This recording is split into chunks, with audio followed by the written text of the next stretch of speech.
দাদা আজকের মিটিংটা কিসের ছিল এবং কিসের উপর আলোচনা? আজকে আমাদের এই যে মেডিকেল কলেজ অ্যান্ড হসপিটাল সিএমওএইচের সাথে আমাদের বৈঠক ছিল। মাননীয় ডিএম সাহেবা ছিলেন। বিভিন্ন বিষয় কীরকম চলছে রিভিউ বৈঠক ছিল। হাসপাতালের পরিকাঠামো, রুগীর পরিষেবা, রোগীদের পরিষেবা দেওয়াই মেনলি ছিল। তাদের উত্তম পরিষেবা দেওয়ার জন্য কি করণীয় কাজ, গতবারে কি কি হয়েছে, কি কি লাগবে ওনাদের, আর ভালোভাবে কিভাবে পরিষেবা দেওয়া যায় তার জন্য মিটিং ছিল এবং খুব ভালো গঠনাত্মক মিটিং হয়েছে।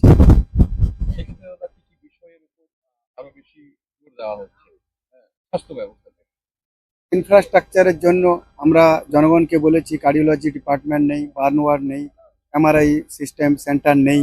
সুতরাং এমআরআই সেন্টার তাড়াতাড়ি হোক, বার্ন ওয়ার্ড তাড়াতাড়ি হোক, কার্ডিওলজি ডিপার্টমেন্ট তাড়াতাড়ি হোক, টেম্পোরারি একটা ব্যবস্থা হোক 2 মাস 2.5 মাসের জন্য। আর কি কি করা যেতে পারে সেই সব আলোচনা হলো। আর ডাক্তাররা যাতে ভালো পরিষেবা দিতে পারেন তার জন্যও আলোচনা হলো। অধিকাংশ জায়গায় আগের যে শাসক তারা বিভিন্ন জায়গায় নীল সাদা বিল্ডিং করেছে।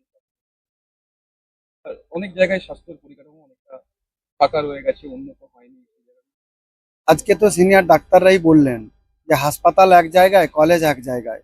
ওখান থেকে ডেড বডি নিয়ে আসতে কিংবা এখান থেকে স্যাম্পল নিয়ে যেতে 2.5 কিলোমিটার রাস্তা। এটা কোনো সেন্সেবল মানুষ এইরকম করবে কাজ? যে হাসপাতাল এক জায়গায়, 2.5 কিলোমিটার দূরে কলেজ, তাহলে পড়াশোনা কি হবে? স্যাম্পল নিয়ে কি করবে তারা? আবার এখানে কোনো এমআরআই সেন্টার যদি করা হয় তাহলে ওখানে কি হবে? তাহলে কোথায় পরিষেবা দেবে মানুষ? এদিক দেবে না ওদিক দেবে? গত সরকারের ইচ্ছাশক্তি ছিল না। ঠিকই বলেছেন, তারা নীল সাদা বিল্ডিং বানিয়েছেন। আর মানে ভুগতে হচ্ছে ডাক্তারদের এবং শুনতে হচ্ছে আমাদেরকে। যথাসম্ভব আমরা সব কিছু শর্ট আউট করে নেব। তবে এই ধরনের পরিকল্পনা যাদের মাথায় ছিল তাদেরকে ভগবান সদ্বুদ্ধি দিক, ভালো করে সংসারটা পালন করুন। এটাই তো সমস্যা, নীল সাদা বিল্ডিং এর এটাই সমস্যা হচ্ছে। আমরা দেখছি কি করা যায়, কারণ ওপিডি তো আমাদের রাখতে হবে, মানুষের পরিষেবা তো সর্বোত্তম, এটাই প্রাথমিকতা। সেই জন্য ভাবনা চিন্তা চলছে, ওপিডি ওখানেও থাকবে, এখানেও থাকবে, ব্যবস্থা করা হচ্ছে। যারা সিনিয়র ডক্টরস রয়েছেন, অফিসার্স রয়েছেন, তাদের ওপর এই ব্যাপারটা কিছুদিনের জন্য ছাড়া হয়েছে। যে বিষয়গুলো আপনিও তো একজন চিকিৎসক, এই হাসপাতালেই আপনি এতদিন চিকিৎসা করেছেন এবং যে পরিষেবা বা যে পরিকাঠামো রয়েছে তা দেখেছেন খুব কাছ থেকে।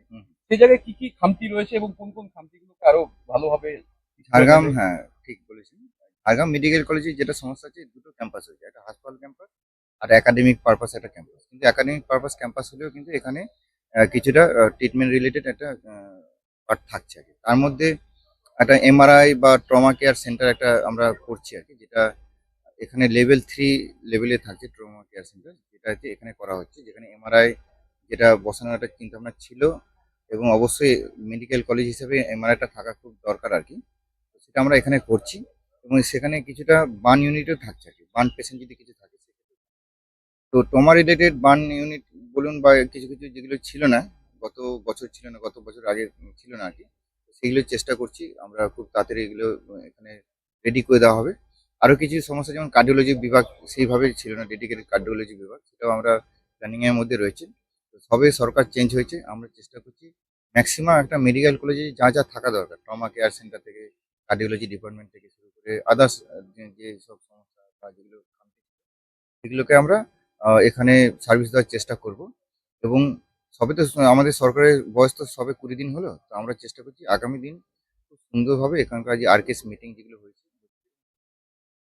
বা মানে সময় সাপেক্ষে সেগুলো হবে, সময় সাপেক্ষে হবে, এবং সেগুলো মিটিং এর মাধ্যমে এবং ফান্ডিং এর মাধ্যমে সেগুলো অবশ্যই আমরা সেটাকে খামতিগুলোকে যে ইয়ে সমস্ত করে দেবো। রোগীর পরিজনেরা থাকে, রোগী যারা রাত্রিবাস করে, হুম, হুম, সেক্ষেত্রে দেখা যায় খুব সামান্য একটা জায়গায় একটা সেটা হ্যাঁ, নিচে তাদেরকে থাকতে হয় হ্যাঁ, রাত্রে। ঠিক। এটা সেই আপনারা জায়গাতে বলেছেন, অবশ্যই ঠিক বলছেন যে রাত্রি নিবাস যেটা আর কি, হ্যাঁ, বিশেষ করে রুগীদের পরিজনদের রুগীকে ভর্তি করা হলো, ধরুন রাত 12টার সময় বা 2টার সময় রুগীকে ভর্তি করা হলো, এখানে তার পরিজনরা যারা আসছে নাকি বৃষ্টির সময় তাদের খুব সমস্যা।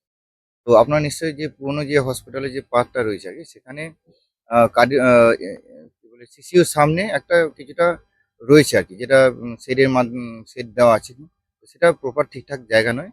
তো আমরা অলরেডি একটা আমাদের তিনতলা বিল্ডিং কি তিনতলা কি চারতলা একটা বিল্ডিং আছে, যেটা ওই পুরোনো ক্যাম্পাসে রয়েছে। সেখানে আমরা একতলাটা বাদ দিয়ে আর কি দুতলা আর তিনতলাটা আমরা কথাবার্তা হয়ে রয়েছে। আজকে মিটিংয়ে ওটা আলোচনা হয়েছে এবং খুব তাড়াতাড়ি আমরা সেটাকে রুগীর আত্মীয়দের জন্য আমরা আমরা খুলে দেব।